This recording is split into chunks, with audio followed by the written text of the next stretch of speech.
하나님의 말씀은 요한계시록 1장 13절에서 16절 말씀입니다. 우리 한 절씩 교독하도록 하겠습니다. 촛대 사이에 인자 같은 이가 발에 끌리는 옷을 입고 가슴에 금띠를 띠고 그의 머리와 털의 희기가 흰 양털 같고 눈 같으며 그의 눈은 불꽃 같고 그의 발은 풀무불에 단련한 빛난 주석 같고 그의 음성은 많은 물소리와 같으며 그의 오른손에 7별이 있고 그의 입에는 좌우에 날성검이 나오고 그 얼굴은 해가 힘있게 비치는 것 같더라. 아멘. 아멘. 이제 9절에서부터 성령께서 사도 요한에게 역사하여 주셔서 이제 사도 요한이 이제 환상을 이제 보게 되는 그런 놀라운 은혜가 있고요. 본인이 본 그것을 이제 계시록에 이제 기록을 합니다. 여기 이제 9절에서부터 12절까지는 우리 주님께서 네가 본 것을 기록하라 그러셨어요. 그래서 특별히 7교회에게 11절에 7교회에게 네가 본 것을 두루마리에 써서 보낼 것을 이렇게 말씀을 하십니다. 그러면서 그가 본 내용이 이제 19절에 이제 세 가지로 나오죠. 뭐냐면 19절에 보면은 내가 본 것과 지금 있는 일과 그리고 장차 될 일을 기록하라. 이게 이제 계시록이에요. 그래서 그 내용을 기록하라고 이제 우리 주님께서 말씀하십니다. 이제 그러면서 이 12절에 요한에게 말씀하시는 그분을 이제 보려고 이제 자기가 돌이켜서 이렇게 보니까는 7 촛대가 눈에 보이는 거예요. 그게 이제 12절까지 이제 나타난 얘기고 그 7 촛대 사이에 있는 인자 같은 이 예수 그리스도를 이제 요한이 이제 보게 됩니다. 이제 성령님에 의해서 이제 보게 되는데 그 인자 같은 분이 어떤 모습이냐? 그게 이제 13에서 16절이에요. 근데 이것이 예수 그리스도의 모습이에요. 예수 그리스도의 모습을 이렇게 보여주면서 이것을 갖다가 이제 기록하라는 거죠. 자, 그래서 우리가 계시록은 우리가 예수 그리스도의 계시라고 그랬어요. 예수 그리스도에 관한 계시의 말씀이라고 했기 때문에 우리가 믿는 예수님이 누군지를 분명히 알아야 돼. 그리고 그 예수님은 보이지 않는 하나님 우리에게 밝히 보여주신 분이거든요. 그래서 우리는 예수님을 통하여 성부 하나님을 보는 거고 이 모든 것들을 할 수 있도록 성령님이 역사하시는 거예요. 그래서 우리가 믿는 예수 그리스도를 우리가 보다 더 분명히 아는 그런 가운데 우리가 이제 무엇보다 잊지 말아야 될 것이 요한이 예수님의 일생을 세 가지로 딱 얘기한 거 기억나세요? 참된 증인이요, 그죠? 이 땅에서. 그다음에 두 번째 뭐예요? 죽은 자 가운데 먼저 나신 자요.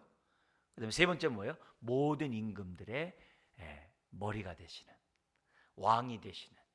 그래서 그분이 지금도 통치하고 다스리다는 사실을 계시록이 보여주는 거예요.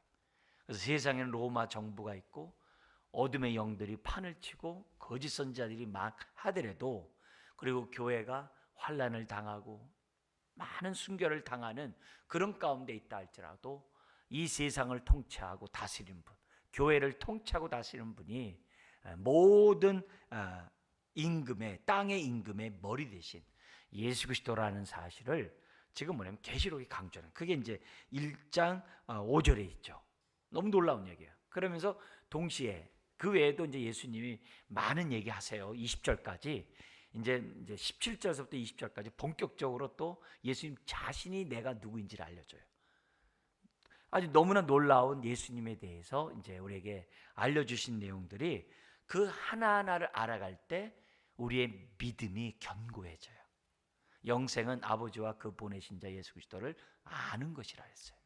그래서 우리가 그 예수님을 알 때 우리가 그만큼 주님과 이렇게 하나가 되는 거예요. 우리의 믿음이 견고해져요. 그걸 염두에 두셔야 돼요. 그러면서 예수 그리스도를 믿는 사도 요한이 자신을 얘기하면서 뭐라고 얘기했느냐? 뭐라고 얘기했냐면은 거기서 뭐냐면 9절에 세 가지를 얘기했어요. 사도 요한이 자신을 소개하면서 뭐라고 얘기했어요? 세 가지요? 우리 모두가 계시록에 있는 성도들이나 자기나 다 뭐예요? 참여했대. 동참한 자래요. 뭐에 동참했다고 그랬어요? 나라에 동참한 자래요. 나라에 동참한 자. 나라에 동참했다. 근데 요 나라만 있겠어요? 제사장에 동참한 자겠죠. 어쨌든 나라에 동참한 자라고 1장 9절에 얘기를 해요. 근데 그 나라는 뭐를 피할 수가 없어요? 환난을 피할 수가 없어요. 환난에 예외된 자가 아무도 없어요. 단 한 명도 없어요. 그걸 우리들이 알아야 돼요. 성경을 통해서 누누이 강조하고 있는 것이 그거예요. 나중에 계시록 2장 10절 때 요 얘기가 보다 더 구체화돼요. 잠깐 본다면은 2장 10절에 너는 장차 받을 고난을 두려워하지 말라. 볼지어다 마귀가 장차 너희 가운데서 몇 사람을 오게 던져 시험을 받게 하리니 너희가 10일 동안 환난을 받으리라. 그러면서 뭐라 하냐면 내가 죽도록 충성하라. 그리하면 내가 생명의 관 면류관을 내게 주리라. 여기 보니까 반드시 환난을 통하지 않으면 안 되게 돼 있는 거예요. 여기서 요 얘기가 이제 야고보서 1장 12절에 똑같이 나온 얘기인데 생명의 면류관, 생명의 면류관이 두 번 나와요. 성경에 야고보서 1장 12절과 계시록 2장 10절에 나오는데 그 면류관, 근데 생명의 면류관, 이 생명의 면류관이라는 생명이라는 그 단어 자체가 독격이에요. 면류관을 주는데 곧 그 생명을 준다는 거예요. 그 나중에 우리 또 별도로 여러분들에게 설명하도록 하고요. 근데 예수 그리스도를 믿는 자에게는 다 영생이 있잖아요. 지금. 근데 또 뭐예요? 생명의 면류관을 또 준대. 면류관이 생명이란 말이에요. 면류관이 그 생명이에요. 그 생명을 또 준대. 그게 뭐예요? 이미 우리가 구원받았지만 아직 구원이 완성되지 않았다는 그 표현을 설명한 거예요. 근데 지금 받았는데 나중에 또 준대. 그 말의 의미를 알아야 돼요. 그 말의 의미를 알아야 돼요. 그 의미를 알게 한 분이 베드로예요. 베드로가 1장에서 뭐냐면은 영광과 이 존귀와 이렇게 우리로 하여금 정말 말할 수 없는 그러한 모습으로 뭘 받냐면요, 그 생명을 받는데 그게 면류관이에요. 그러니까 면류관 그러면 우리는 이야기를 왕관만 생각을 해요. 왕이 쓰는 관. 그러나 헬라어의 면류관은요, 왕관만 있는 것이 아니라 경기에서 승리한 자가 쓰는 게 면류관이에요. 그래서 여기에서 우리가 쓸 때 이 면류관은 우리가 뭐냐면 승리의 면류관이에요. 그럼 무슨 승리의 면류관이 있어요? 세상을 이기고 죄를 이기고 나를 이기고 믿음의 경주를 다 한 자가 얻게 되는 왕관의 면류관, 그러니까 승리의 면류관이에요. 그 면류관을 쓰는 순간에 영기와 영광과 존귀를 다 우리가 함께 받는 거예요. 그러니까 우리들이 놀라운 사실은 여기가 지금 받은 사람이 나중에 그 면류관을 받으려면, 그 영광을 받으려면 반드시 뭐를 통과해야 돼요? 여기 보면은 환난을 통과해야 돼요. 야고보서 1장 12절에서는 사랑하는 자가 환난을 당한대. 그러니까 나를 사랑하는 자가 그 환난을 다 감당하고 이긴대요. 그러면 그 시험에 통과하면 하나님 면류관을 준대요. 야고보서 1장 12절에. 그러니까 그 메시지 속에서 놀랍게도 한 번 영생이 우리 안에 들어오면은 성령님이 그 면류관을 받도록 저와 여러분들을 인도하세요. 환난 중에서도 승리하게 하세요. 고난 중에서도 하나님을 사랑하면서 반드시 그 면류관을 얻도록 성령님이 역사하세요. 그게 이제 성경의 가장 기본적인 모습이에요. 근데 요한이 그 계시록에 있는 성도들에게, 이제 우리에게는 다 연관하죠. 우리가 함께 나라에 동참했습니다.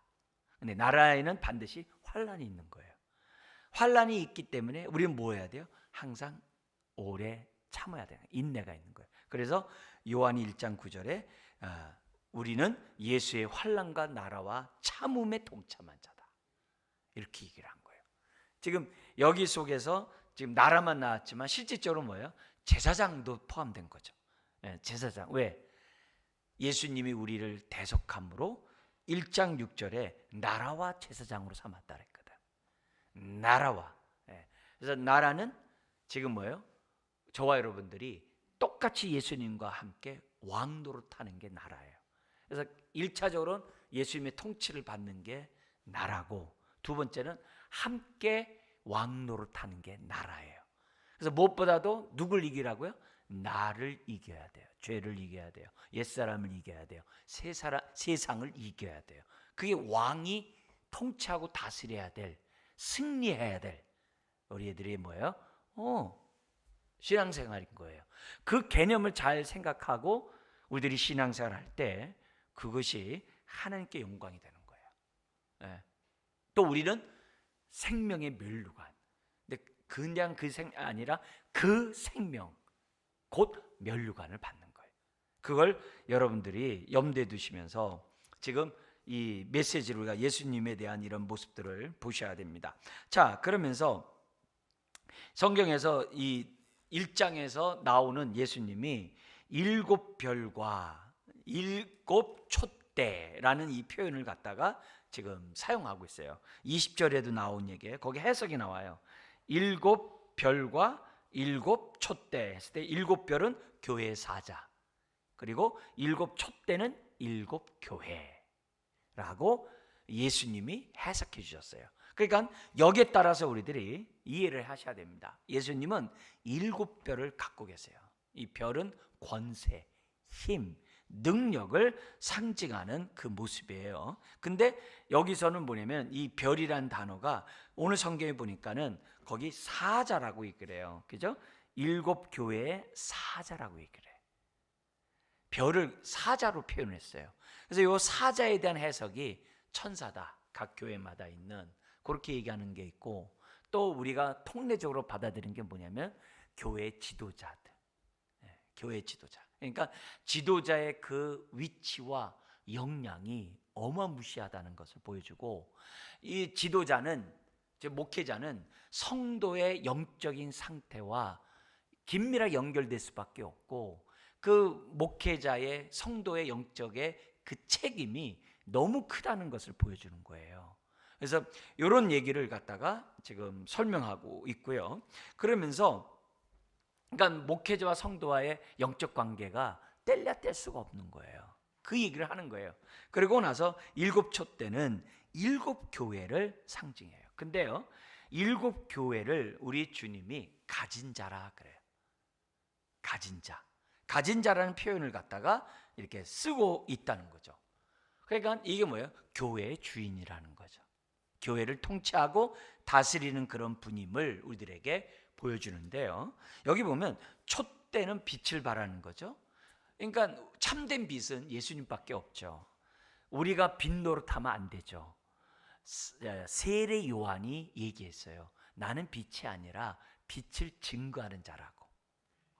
그게 우리들의 삶이에요. 우리는 빛을 드러내는 자들이에요. 빛을 증거하고 빛된 삶을 살아감으로 주님을 드러내는 게 저와 여러분이에요. 그 개념을 기억하고 우리들이 이제 성경을 한번 좀 보도록 하겠습니다. 그래서 사도 요한이 몸을 돌이켜 딱 보니까 지금 뭐예요? 거기 7 금촛대들 사이에 누가 있냐면은 인자 같은 이가 딱 있다라고 기록되어 있어요. 근데 여기서 나오는 이 모습은 자기가 3년 동안 주님 품에 누구보다도 안겼던 그 지상에 있었을 때 예수님 모습과 그분인데, 그 모습이 영광이 너무 다른 거예요. 이 땅에서 육신을 입고 있을 때 그 모습과 썩지 않는 부활의 몸을 입으시고 영광 가운데 나타난 그 모습은 동일한 예수님인데 너무 다른 모습을 보여주고 있어요. 근데 그 모습은 이미 구약에 다 예언된 말씀들이에요. 사도 요한이 그냥 툭 얘기한 게 아니라 구약에 있는 말씀을 사도 요한이 딱 보게 된 거예요. 말로만 듣던 예수님의 모습을 실제로 본 거예요. 여기서 처음 나온 얘기 아니에요. 구약에 있는 말을 그대로 예언된 말씀을 그대로 성취된 것으로 우리가 이해를 해야만 하는 거죠. 자, 그런데 여기 보면 촛대가 아니라 촛대 사이에 인자 같은 이가 아니라 뭐예요? 촛대들이겠죠. 왜? 7촛대니까. 그죠? 7촛대들 사이에라는 단어가 가운데, 그러니까 교회의 중심에 우리 주님이 계신 것으로 이제 표현하고 있습니다. 그리고 인자라는 말은 예수님이 제일 많이 썼어요. 인자가 온 곳은 섬김을 받으려 함이 아니요 도리어, 그죠? 자기 목숨을 주어 우리를 섬기려고 인자가 오셨다고, 자신을 인자라고, 이런 표현을 예수님이 사용했어요. 근데 구약에서는 이 인자라는 개념이 메시아에 대한 말씀을 얘기할 때 인자라는 단어를 써요. 그게 이제 다니엘서 7장에 나와요. 인자 같은 이가 성부 하나님 앞에 나오는 그 장면이 다니엘 7장에 나와요. 그래서 그 사람의 아들, 그게 인자예요. 그래서 인자라는 표현이 메시아에 대한 예고도 나와요. 그리고 일반 이스라엘 사람을 얘기할 때도 인자, 그냥 사람의 아들이라는 표현을 일반적으로 쓰고 있어요. 근데 그 단어를 지금 뭐예요? 사도 요한이 딱 쓰고 있는 거예요. 그러니까 근데 거기에 뭐가 없냐면 더가 없어요. 그러니까 사람의 모습이라는 거예요. 사람의 모습으로 있는데 자기가 봤던 옛날의 예수님이 아니라 영광 가운데 있는 그 변화산에서도 한번 봤었잖아요. 요한이 변화산에서 야고보와 베드로와 함께 봤잖아요. 그 모습을 다시금 지금 보고 있는 이런 장면이 여기서. 근데 그거는 모습이 아주 너무 놀랐겠죠. 그런 모습. 그러니까 근데 그 모습이 얼마나, 변화산에서 봤던 그 모습은 아마 게임도 안 됐던 것 같아요. 그러니까 17절에 뭐냐면 죽은 자 같이 엎드렸대요. 변화산에서는 그러지 않았거든요. 여기가 좋사니 초막셋을 지읍시다 이렇게 얘기했지, 그렇게 기절할, 이게 죽을 정도로 이렇게 엎드릴 정도로 이렇게 있지는 않거든요. 그죠? 죽은 자 같이 될 정도니까 엄청난 거죠.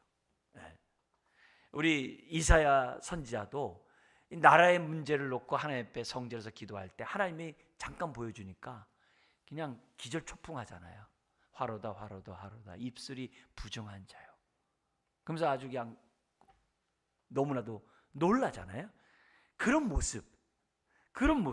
이건 실제로 이렇게 자기 요한이 보니까 이건 뭐 놀라기 정말 할 수 없는 그런 모습인 거죠. 자, 이런 가운데 그 인자 같은 그 모습이 어떤 모습인지를 이제 우리가 이제 성경을 보는데요. 이 모습은 이미 다니엘에서도 보여줬고요. 특별히 하나님의 종으로서 하나님의 놀라운 계시를 전한 그 대신 나타난 그 천사를 얘기할 때도 이 모습 그대로였어요. 이 모습.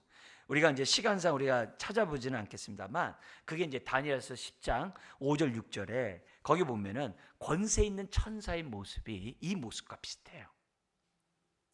그러니까 그 천사는 예수님이 성육신 하시기 전에 나타났던, 우리 성육신 하시기 전에 그러한 성자의 그러한 모습이라고 이제 신학자들은 해석을 하고 있어요. 그렇게 하는 이유들이 너무나도 같은 모습이었기 때문에 이렇게 얘기합니다.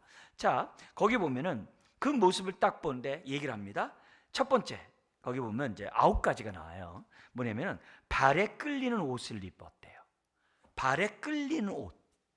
발에 끌리는 옷을 입는 것은요, 그 유대 사람, 이스라엘 사람들에게 누가 입느냐? 왕과 제사장이 입는 옷이에요. 그러니까 왕과 제사장의 그 위엄을 나타내는 것이 이제 옷에 나타나잖아요. 그것도 뭐예요? 이렇게 발에 끌리는 옷. 그건 아무나 입는 옷이 아니잖아요. 그죠? 그만큼 왕과 제사장의 그러한 존귀한 모습, 아주 품이 있는 그런 모습을 나타내는 그런 모습이 발에 끌리는 옷을 입었어요. 그리고 그 옷에 또 하나 뭐가 있어요? 가슴에 금띠를 띄었다라고 얘기를 해요. 이거는 구약의 대제사장의 모습과 같은 비슷한 모습들이에요. 그러니까 구약의 대제사장이 입었던 그 옷의 모습이나 왕이 입었던 모습과 비슷해요. 똑같아요. 다 왕과 제사장의 그러한 존귀를 표현하는 그런 모습입니다. 근데 이 금띠, 이 띠라는 이 개념이 뭐냐면 일할 때, 봉사할 때 하는 것이 뭐냐면 그 띠의 그 개념이 있어요. 여기 그 여러분의 강의 안에 이렇게 보면은 유다가 죄를 너무 짐으로 이사야 선지자로부터 책망받고 멸망할 것에 대한 경고의 메시지를 들어요. 그런데 그럼에도 불구하고 말을 안 들어요. 이제 그 가운데 그 이제 국고를 맡고 왕궁을 맡은 셈나라는 사람이 나와요. 그 셈나는 하나님의 본질을 깨닫지 못하고 자꾸 외형적인 것만 신경 쓰는 사람이에요. 이제 그런 자에게 이사야 선지자를 통해서 지금 뭐냐면 네가 관직을 다 벗게 되고 너 대신 hil기야의 아들 내종 엘리야김이 그것을 감당해야 될 것이다. 이렇게 하나님이 이사야를 통해서 예언을 합니다. 그때 무슨 예언을 하냐면 이런 예언을 해요. 잠깐 들어보세요. 내 옷을 그에게 입히며 그 심나의 옷을 엘리야김에게 입힌다는 거예요. 내 띠를 그에게 띄워 힘있게 하고 내 정권을 그의 손에 맡기리니 그가 예루살렘 주민과 유다 집의 아버지가 될 것이며 내가 또 다윗의 집의 열쇠를 그의 어깨에 두리니 그가 열면 닫을 자가 없겠고 닫으면 열 자가 없으리라. 그러면서 그 띠라는 그 개념이 권세, 힘을 얘기하고 동시에 일하는 그런 모습을 표현하는 단어가 이미 구약에서 나온 얘기예요. 근데 예수님도 허리에 수건을 두르셨어요. 왜요? 제자들의 발을 씻기시기 위해서. 그런 모습. 그러니까 예수님이 딱 나타나는 모습이 왕이며 제사장이 입었던 그 옷을 딱 여기서는 특별히 뭐냐면 모든 임금의 머리라고 했으니까 왕의 모습이겠죠. 그 모습으로 딱 나타나시는 그 모습을 보게 됩니다. 그냥 너무 놀랍죠. 그다음에서 세 번째 나오는 그 표현이 있어요. 뭐라고 그러냐면은 거기 보면은 머리와 털의 희기가 흰 양털 같고 눈 같으며 이렇게 돼 있어요. 요게 이제 다니엘서 7장 9절에도 나타났던 그 표현이에요. 그 표현이 그대로 이렇게 나오고 있고요. 그게 그 이사야 1장에서도 나오고 시편 51편에서도 나오는 그 모습이에요. 그러니까 다니엘이 봤던 그 하나님의 그 모습을 지금 뭐예요? 연상케 하는 그 모습을 지금 뭐냐면 요한이 본 거예요. 이제 구약에서는 여호와 하나님이 본 건데 신약에서는 예수님이 그 모습으로 나타나요. 아주 독특한 특징이죠. 그래서 다니엘서 7장 9절 강의 안에 있는 거 우리 같이 한번 읽어볼까요? 내가 보니 왕자가 놓이고 옛적부터 항상 계신 이가 좌정하셨는데 그의 옷은 희기가 눈 같고 그의 머리털은 깨끗한 양의 털 같고. 아멘. 그러니까 다니엘이 봤던 그 하나님의 모습을 그대로 본 거예요. 이해됐죠? 그러니까 여기 속에서 특별히 여기서는 예수님의 그러한 거룩함이 나타나는 거죠. 앞에서는 왕됨이 나타났다면 여기서는 거룩한 모습이 나타나는 그 장면이 나옵니다. 그다음에 네 번째가 나오는 것이 뭐냐면은 그의 눈은 외형적뿐만 아니라 눈은 불꽃 같대요. 요게 다니엘서 10장 6절에도 나와요. 그러니까 눈은 불꽃 같대요. 에레미야 선지자도 얘기해요. 이 얘기는 뭐냐면 사람의 심령을 꿰뚫어 보는 그 전지함을 얘기를 해요. 뿐만 아니라 세상의 선악을 분별하는, 판단하는 그런 능력을 보여줘요. 그래서 뭘 보여주는 거예요?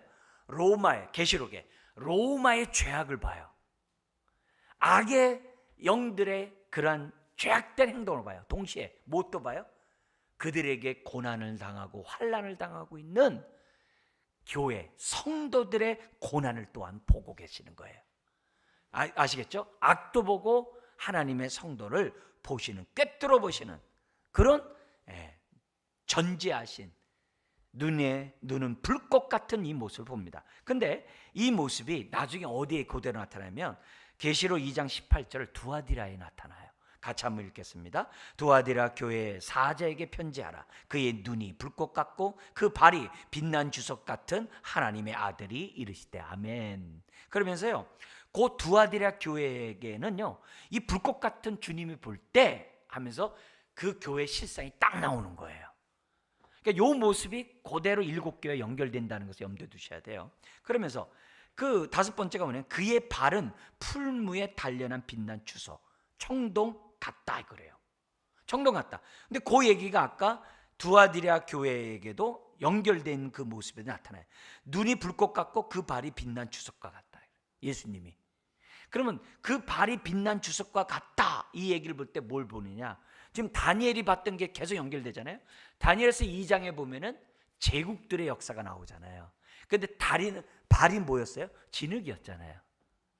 진흙이었잖아요. 그래서 그건 뭐예요? 돌이 나타나가지고 밑에 깨뜨렸더니 던졌더니 완전히 다 박살났다는 장면이 나오잖아요. 다니엘서 2장에. 근데 여기 보니까 주님은 발이 뭐예요? 진흙이 아니에요. 뭐예요? 예, 빛난 주석 같대요. 청동이에요. 그건 돌로 던져서 깨지는 게 아니에요. 그 모습을 지금 딱 봐요. 뭐냐면 원수를 발등상이 되기까지 너는 내 우편에 앉아 있으라 라는 그 말씀에 따라 우리 주님 뭐예요? 악의 세력을 딱 밟고 심판하시는 그런 모습을 이제 보여주는 거예요. 그러니까 두아디라 교회에서는요, 이 두 가지가 필요했던 거예요. 빛난 주석의 눈, 불꽃 같은 눈을 갖고 있는 그분과 그 발이, 청동 같은 발을 가지신 그 주님의 모습을 보고 그 주님을 믿고 지금 뭐예요? 그 교회 문제를 해결하는 거예요. 이게 그렇게 연결돼요. 그 다음에 모습이 뭐냐면 우리 주님의 음성은 뭐와 같다고 그래요? 맑은 물소리와 같으며. 이게 에스겔과 시편에 있는 얘기인데요, 이게 무시무시한 그 한 번 바라면 이게 무시무시한 목소리인데, 사실 이때는 어디에? 반모섬이잖아요.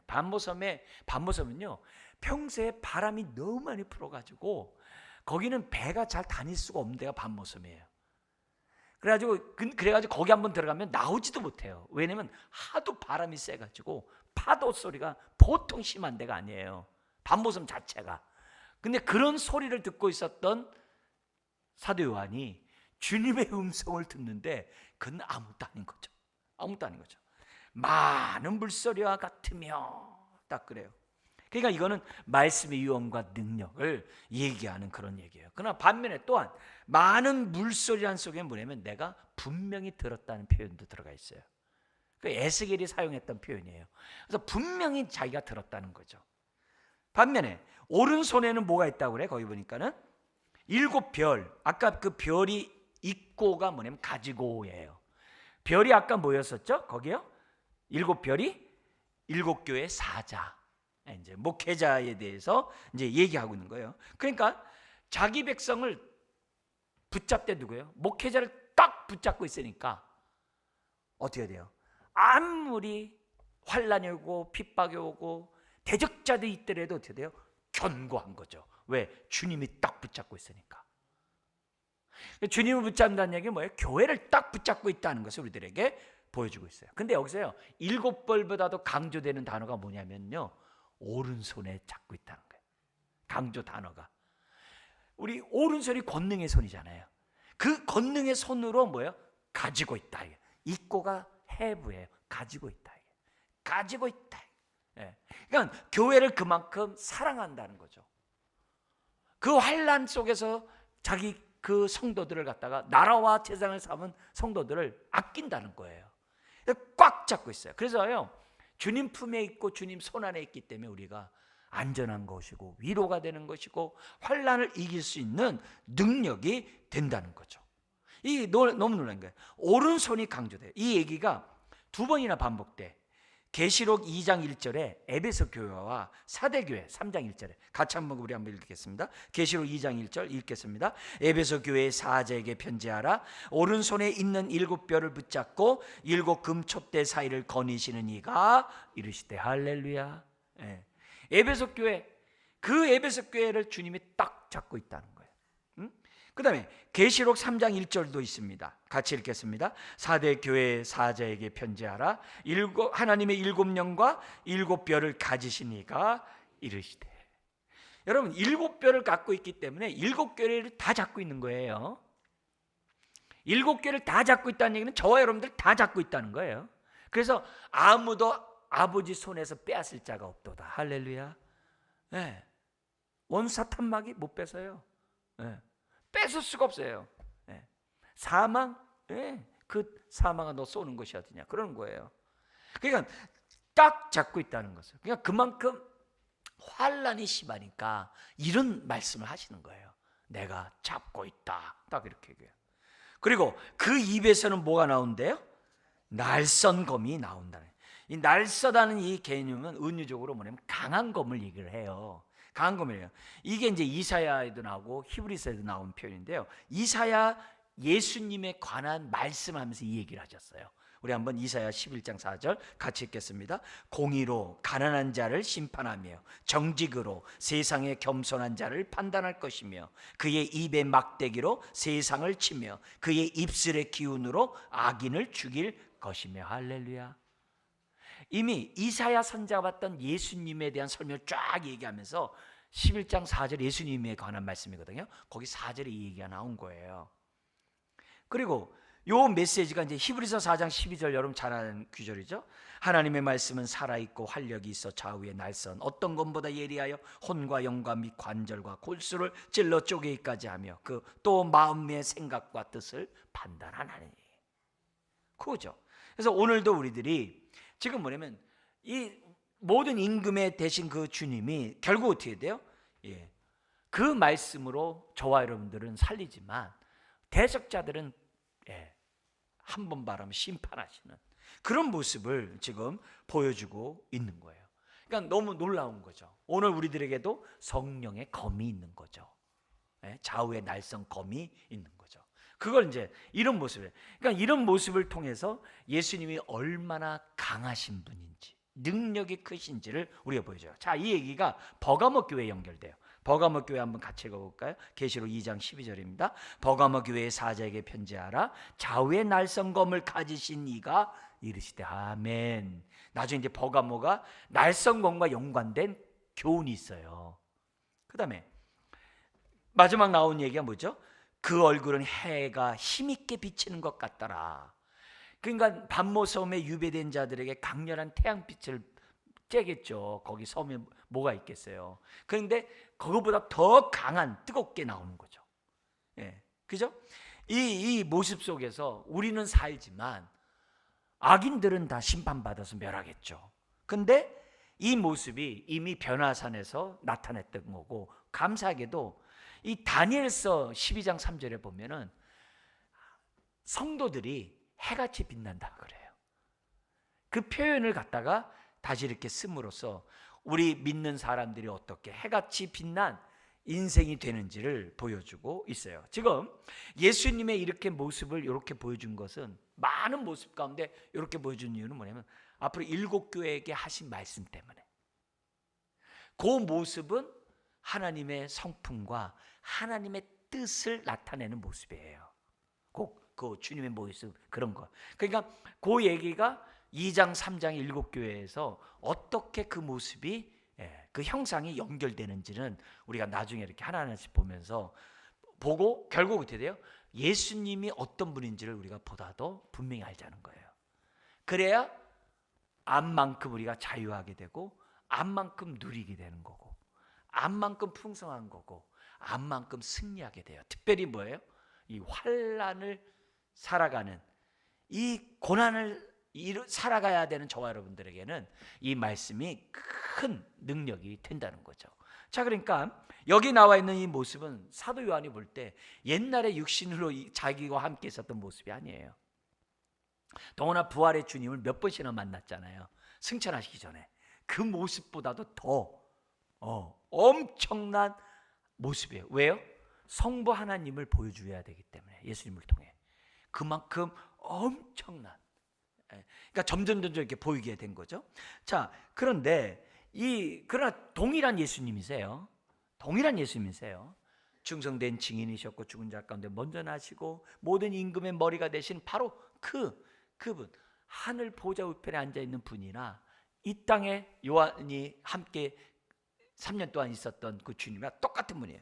자, 그런데 여기서 우리들이 이런 외형적인 모습에서 뭘 또 봐야 되냐면, 나중에 이제 요한이 얘기해줘요. 뭐냐면은 거기 이렇게 금띠, 이렇게 발에 끌리는 옷을 입고 금띠를 딱 이렇게 띄었다고 그러잖아요. 왜냐면 이제 일하시기 위해서, 위험 있는 그분이 일하시기 위해서 지금 행하시기 위해서, 교회를 위해서 역사를 하셔야 되잖아요. 또 심판을 또 행해야 되잖아요. 그러니까 금띠를 맸단 말이에요. 계시록에서 금띠를 맸는데, 그 그 금띠를 맨 그 마음에, 금띠가 이제 이렇게 딱 매면 여기서 이제 뭐가 뛰겠어요? 심장이 뛰겠죠. 근데 그 심장 어떤 심장이겠어요? 특별히 교회를 향해서 어떤 심장이에요? 긍휼의 심장이겠죠. 위로의 심장이고 또 사랑의 심장이고, 그게 뛰는 가운데 지금 저와 여러분들을 붙잡고 계시는 거예요. 그걸 염두에 둬요. 반면에 일곱 뼈를 붙잡고 있는, 그죠? 일곱 사자를 붙잡고 있는 그 손은 어떤 손이에요? 저와 여러분들을 위해서 십자가에 못 박힌 그 손이잖아요. 그잖아요. 그 손으로 오늘 저와 여러분들을 뭐야? 잡고 계세요. 나라와 제사장으로 되게 하셔서 우리를 잡고 계세요. 어떤 손이요? 저와 여러분들을 위해 대속의 피를 흘리신, 못 박히신 그 손으로 저와 여러분들을 잡고 있다는 거예요.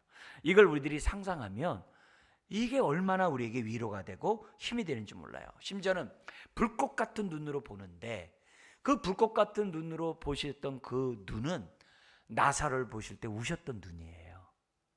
그죠? 사망의 그 고통을 당하고 있는 그 나사로를 보고서 우셨던 그 눈이에요. 그런 동시에 예루살렘을 보면서, 이 멸망할 그 예루살렘을 보면서 그 탄식하는 그 눈이에요. 그러니까 저와 여러분들을 바라보는 그 눈은 어떤 눈이어야 될까요? 저와 여러분 보고 탄식하는 눈이 돼야 될까요? 아니면 나사를 바라보면서 그 따뜻했던 그 눈이어야 될까요? 당연히 우리가 후자가 되지 않겠어요? 이렇게 비가 많이 오는데 수요 예배 오면은 우리 주님이 얼마나 기뻐하겠어요? 저 어렸을 때 우리 목사님이 주님은 수요일 날 비 오는 날 재림하신다고 항상 뭐 어렸을 때 그 이렇게 얘기를 많이 들었는데, 어쨌든 그런 모습들, 그런 거, 심지어는 좌우의 날성검이 나오는 그 입은 어떤 입이에요? 저와 여러분들의 수고하고 무거운 짐진 자들아 다 내게로 오라, 내가 너희를 편히 쉬게 하리라고 하는 그렇게 선한 목자의 그 입이에요. 그러나 반면에 또 다른 자기 뭐예요? 훨씬저 하면서 서기관과 바리새인들에게 막 7번씩이나 훨씬저. 우리는 그런 소리는 들으면 안 되겠죠, 그죠? 그런 얘기했죠. 그러니까 이런 모습에 보면은 주님은 여전히 우리들에게 모든 임금의 머리 되시고 우리의 왕이 되신 그런 분이지만, 여전히 우리들에게 선한 목자가 되시고 오늘도 고통당하는 저와 여러분들을 붙잡고 계시고 위로하시고, 이 험난한 이 세상을, 이 환난을, 고난을 이기게 하는, 그래서 생명의 면류관을 쓰게 하시는 그 주님의 모습을 우리들에게 보여주고 있다는 거예요. 그렇다고 한다면 오늘 우리가 이 시간 여기 나와 있는 예수님의 모습을 우리가 생각하면서 우리들이 이렇게 심각한 얘기로 듣는 것이 아니라, 우리가 나에게 유익한 메시지로, 우리가 성령에 검하더라도 그게 두 가지 기능이잖아요. 먼저 나를 복종하고, 그리고 그럴 때 거룩이 능력이니까 원사탄 마귀를 우리들이 대적하는 칼날이 되잖아요. 그러니까 그렇게 이중으로 우리가 받듯이 똑같은 거죠. 그래서 불꽃 같은 눈앞에서는 여기 이제 계시록에 나온 교회처럼 회개하고, 그러나 그 불꽃 같은 눈이 모든 걸 보기 때문에 내 처지를 다 아시는 거예요. 그래서 때를 따라 돕는 은혜를 주시고 시험 당하는 자를 능히 도우시니, 왜냐하면 예수님이 모든 시험을 다 당하셨습니다. 그런 말씀들이 같이 이렇게 복합적으로 우리들에게 와닿게 된다는 거죠. 그래서 이걸 1장을 우리가 잘 알면 계시록에 나와 있는 내용들이 그만큼 선명하게 들어와요. 그런 주님을 우리들이 또 믿고 있어요. 그래서 우리가 단순히 우리가 예수님을 믿되 십자가에 죽고 부활한 그런 모습 속에서만 끝날 게 아니라, 계시록에서 뭐라고 말씀하시는가, 예수님에 대해서 그 예수님 우리가 알아감으로 우리가 더욱더 주님과 온전히 하나 되고, 더욱더 우리가 생명의 면류관을 받을 수 있는 하나님의 전능한 참된 증인이요 군사요, 우리가 왕이요 제사장으로서 살아가는 저와 여러분들이 되어야 될 줄 믿습니다. 다음 주에는 이런 봤던 요한에게 예수님이 뭐라고 친히 말씀하시는가 우리가 한번 살펴보면서 예수님에 대해서 더욱더 알아가기를 원합니다. 기도하겠습니다. 하나님 아버지, 오늘도 영광 중에 우리에게 나타나시고 우리로 하여금 예수 그리스도를 믿을 수 있는 은혜를 주시니 감사합니다. 주여, 우리가 환난을 통과하지 않고는 생명의 멸류관을 얻을 수 없는데 통과할 수 있도록 우리를 붙잡고 계시고 우리에게 또한 말씀하셔서 깨닫게 해주시고 우리로 하여금 죄악을 회개하고 우리 정과 욕심을 십자가에 못 박고 날마다 새 사람을 덧입으며 살아갈 수 있도록 인도하시니 감사합니다. 무엇보다도 환난을 통과해야 되는 우리 모두의 삶에 함께 하심을 인하여 감사함을 드립니다. 우리를 꽉 붙잡고 계심을 인하여 감사함을 드립니다. 성령님, 오늘 우리에게 보여주신 이 예수님의 모습을 보다도 분명하게 깨달을 수 있도록 우리의 눈을 열어 주옵소서. 믿사오며 예수님의 이름으로 기도드리옵나이다. 아멘.